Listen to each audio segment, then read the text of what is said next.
In 1975, the average house in Sydney cost $34,000. That was about 4 times the average salary.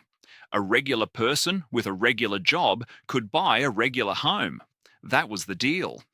Today, the median house price in Sydney is $1.6 million. That's almost 14 times the average income. And mortgage repayments now swallow 143% of the median monthly wage. Let me say that again. Even if you gave every single cent you earned to the bank, every dollar, no food, no bills, no electricity, you still couldn't make the payments. Sydney is now the second most expensive housing market on the planet, behind only Hong Kong, ahead of London, ahead of New York, ahead of Tokyo, ahead of everywhere. And nobody in charge seems to care. To understand how broken this is, you need to understand what affordable actually means. Globally, housing experts use something called the median multiple. You take the median house price, divide it by the median household income, and you get a number. If that number is 3 or below, housing is considered affordable. Between 3 and 5, it's moderately unaffordable. Above 5.1, it's severely unaffordable. Sydney's median multiple right now is 13.8. That's not severely unaffordable. That's in a category that Demographia, the organisation that tracks this globally, literally calls impossibly unaffordable. They had to invent a new word for it. And it's not just Sydney. Australia as a whole has the highest housing unaffordability rating in the entire OECD. Not one city, the whole country. But Sydney is the bleeding edge. It's the canary in the coal mine that already died, and nobody checked the cage. So how did we get here? How did one of the most livable cities in the world become one of the most unlivable? It starts in the year 2000. That year, the Australian government introduced a 50% capital gains tax discount. What that means, in simple terms, is that if you buy a property and sell it later for a profit, the government only taxes half of that profit. That single policy turned housing from a place to live into a machine to make money. Suddenly, property wasn't shelter, it was a stock market you could sleep in. Then came negative gearing, a tax loophole that lets property investors deduct their rental losses from their personal income tax. So, if your investment property loses money, the government essentially subsidises that loss. The more properties you buy, the less tax you pay. That's not an accident, that's a design. And the Parliamentary Budget Office confirmed it. The capital gains tax discount alone costs the government $21.8 billion this year in lost revenue, and 59% of that benefit goes to the richest 1% of Australians. $12.9 billion, handed to the wealthiest people in the country, while nurses and teachers and paramedics can't afford to live within an hour of the hospitals and schools where they work. Between 2000 and 2025, house prices in Sydney rose by 4,645%. In half a century, the price-to-income ratio didn't just shift, it quadrupled. This didn't happen slowly. It happened while everyone was watching, and nobody stopped it. Now, here's the part most people don't talk about. When you buy a house in Australia, you're not really paying for the house. You're paying for the dirt underneath it. As of the latest national accounts, Australia's total residential land value hit $8.3 trillion. That's 3 times the country's entire GDP. In 1989, residential land was worth 1.1 times GDP. Now it's 3 times. Land now makes up 75% of the value of Australia's housing stock. In 1990, it was 54%. The bricks, the timber, the roof, they're almost irrelevant. You're buying a postcode. And since September 2000, the median lot price in Australia has increased by 514%. In that same period, construction costs and labour went up by around 150%. The gap between what land costs and what building costs is where the crisis lives. Nearly half of all household wealth gains in 2025 came from one thing: the land under people's houses going up in value. Not from working harder, not from starting businesses, not from innovation, just from owning dirt in the right suburb at the right time. This is what the Australian dream has become: not hard work, not merit, just geography and timing. But maybe you're thinking, okay, buying is impossible, so people rent. That's the alternative, right? Wrong. The average weekly rent in Sydney just hit $900. That's roughly $3,900 a month.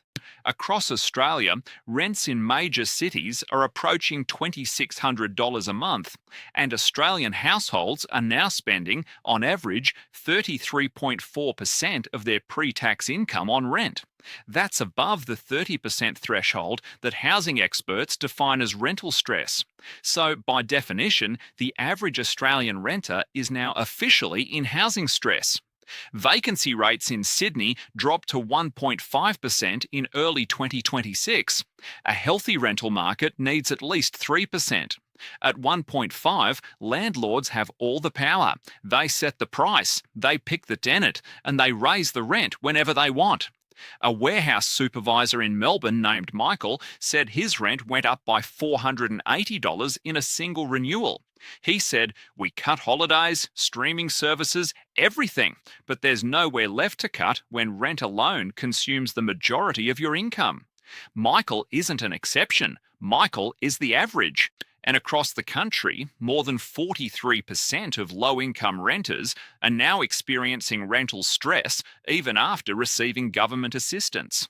1 in 3 people who needed crisis accommodation couldn't get it because there simply weren't enough spots.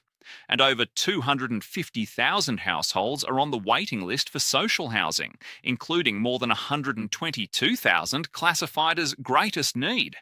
They're not waiting for luxury apartments, they're waiting for a roof. Now here's where this gets politically uncomfortable. In the year to September 2025, Australia's population grew by 423,000 people.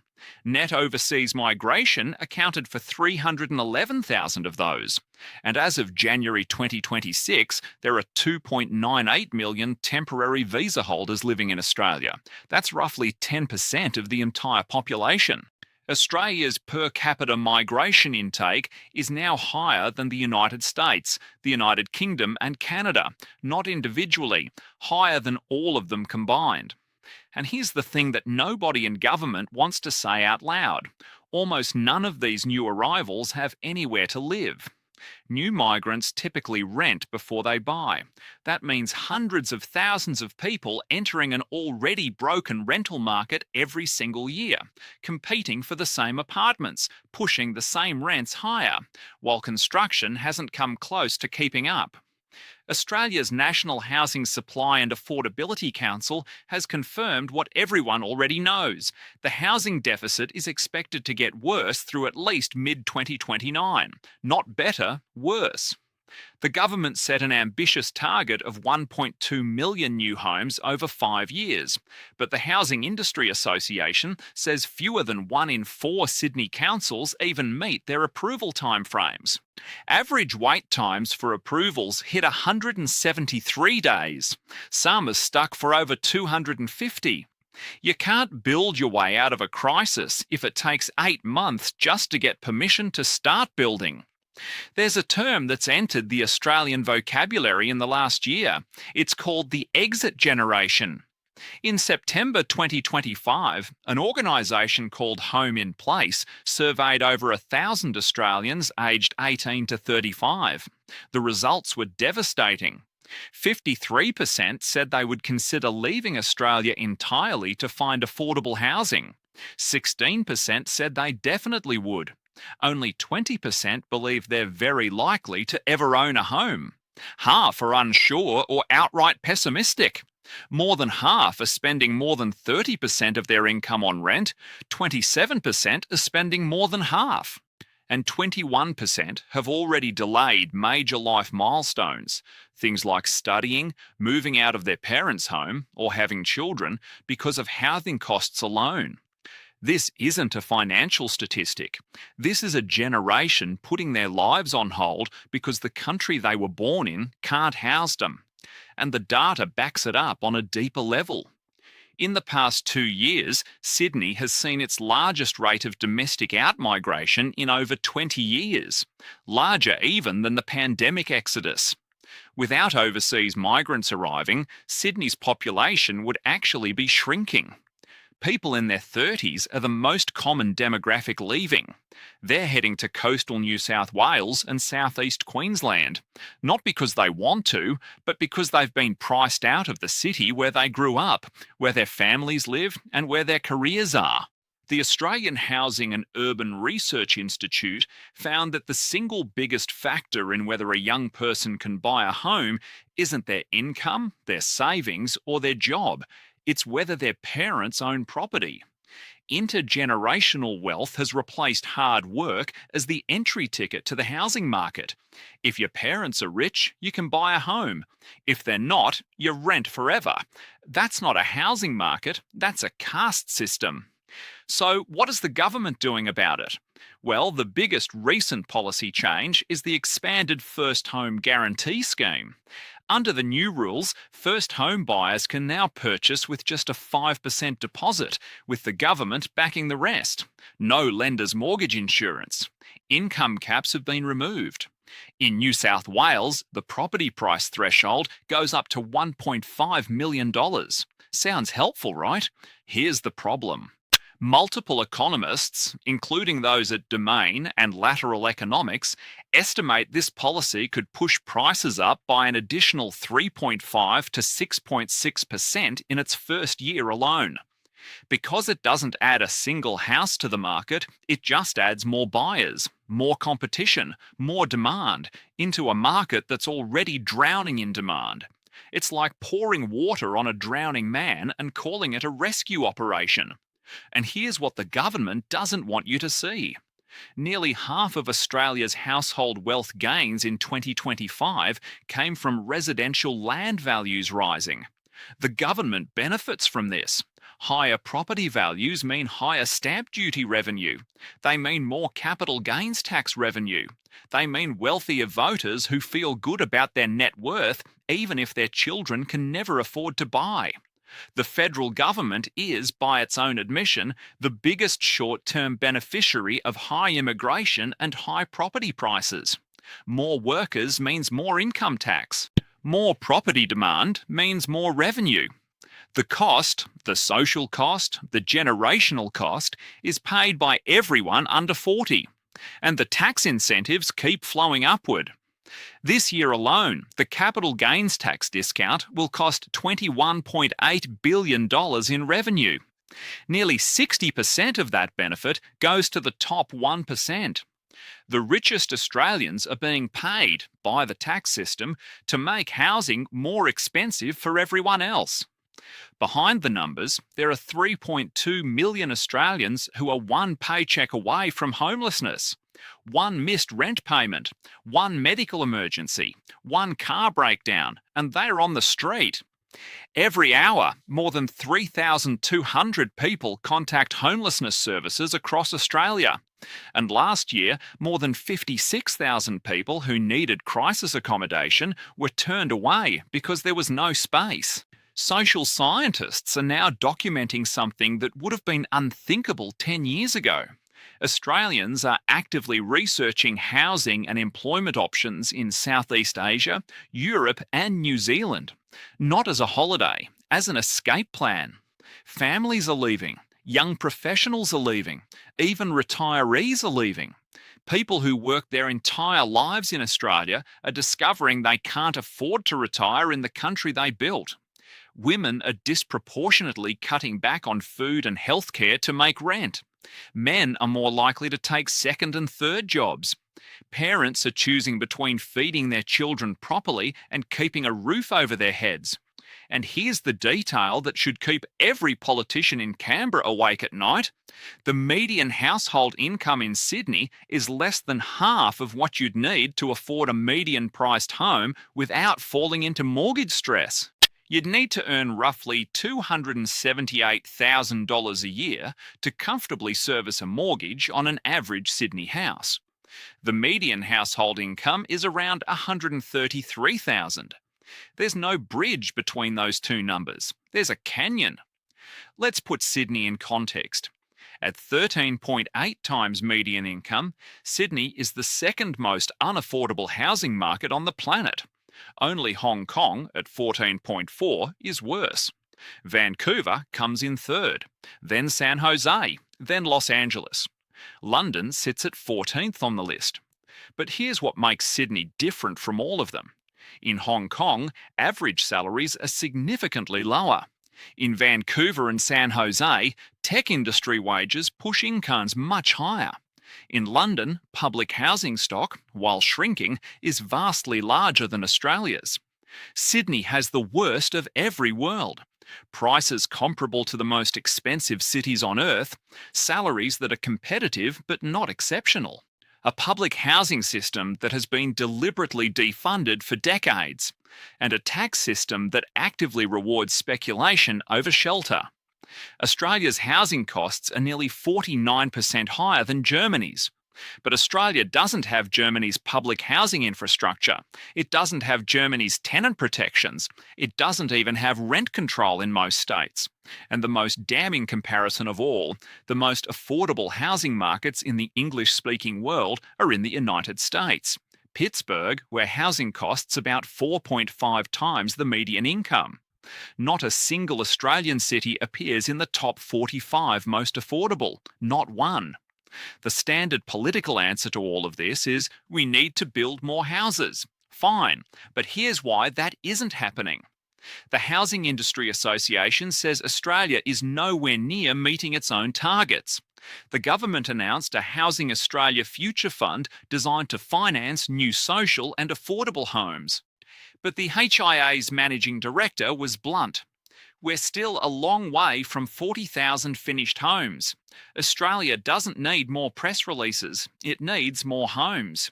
Construction costs have surged, labour is scarce, approval processes are glacial.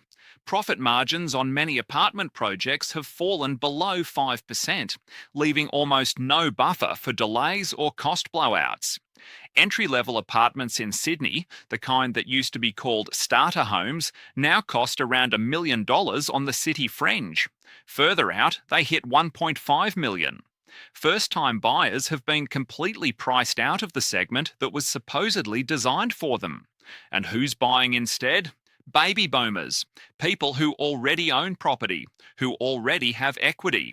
They're downsizing from houses into larger apartments, snapping up the units that younger buyers can't afford.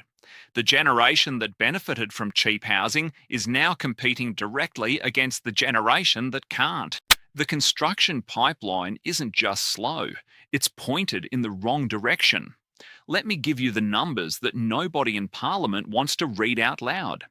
To buy a median-priced house in Sydney, you need a 20% deposit of roughly $290,000. At current savings rates, that takes the average household approximately 10 years, if they save aggressively and nothing goes wrong. Once you have the deposit, mortgage repayments consume 72% of a two-person household income. The stress threshold is 30%. Sydney households are spending more than double what's considered sustainable.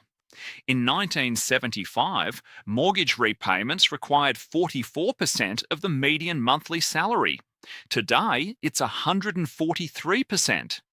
If the trends of the last 20 years continue, and there's no reason to believe they won't, the Australia Institute projects that an average house in Sydney will cost 23.7 times the average salary by 2044. In today's dollars, that's $2.4 million. That's not a house, that's a monument to failure. The solutions exist. They've always existed. They're not complicated. They're just politically expensive. Reduce the capital gains tax discount. It costs $21.8 billion a year and overwhelmingly benefits the wealthiest Australians. Scaling it back would make property speculation less attractive overnight. Reform negative gearing. When landlords can deduct losses against their income tax, the system literally pays them to own properties that lose money. It inflates demand and pushes prices higher. Build public housing at scale. Australia did this for decades through the 50s, 60s, 70s, and 80s. It stopped, and the crisis began. Match immigration to housing capacity. 300,000 new residents a year into a country that can't build enough homes for the people already here isn't a migration policy. It's a mathematical impossibility. And fundamentally, stop treating housing as an investment vehicle. Housing is infrastructure, like roads, like hospitals, like schools. When you let infrastructure become a speculative asset, the people who need it most are the people who can afford it least. Every single one of these solutions has been proposed before by economists, by housing experts, by the people sleeping in their cars. None of them have been implemented because the people who benefit from the crisis are the people who fund the campaigns of the people who could fix it. Sydney is one of the most beautiful cities on the planet. The harbour, the coastline, the weather, the culture. There's a reason people come here from everywhere in the world. But beauty doesn't pay rent. And culture doesn't cover a deposit. Right now, in 2026, the second most expensive city on earth is eating its own children. A generation of Australians, educated, hard-working, tax-paying Australians, are being told, in every possible way except words, that this country is not for them. That the homes their parents bought are not homes they will ever be able to afford. That the suburbs they grew up in have been priced beyond their reach. That the only option left is to leave. 53% of young Australians have considered it. And every year that nothing changes, more of them will stop considering it and start doing it. This is not a housing crisis. This is a social contract being torn up in real time. And Sydney, beautiful, brilliant, broken Sydney, is where it's happening first. If you're watching this from Australia, you already know. If you're watching from anywhere else, pay attention. Because what's happening here, right now, in one of the richest countries on earth, it's coming for you too. If this video made you think or made you angry, hit subscribe and turn on notifications. I'm covering the economic collapse happening inside the countries that look like they have it all figured out. Next video, I'm going to show you what's happening to the country that brought in millions of migrants but forgot to build them homes. And the numbers are even worse than what you just saw. I'll see you there.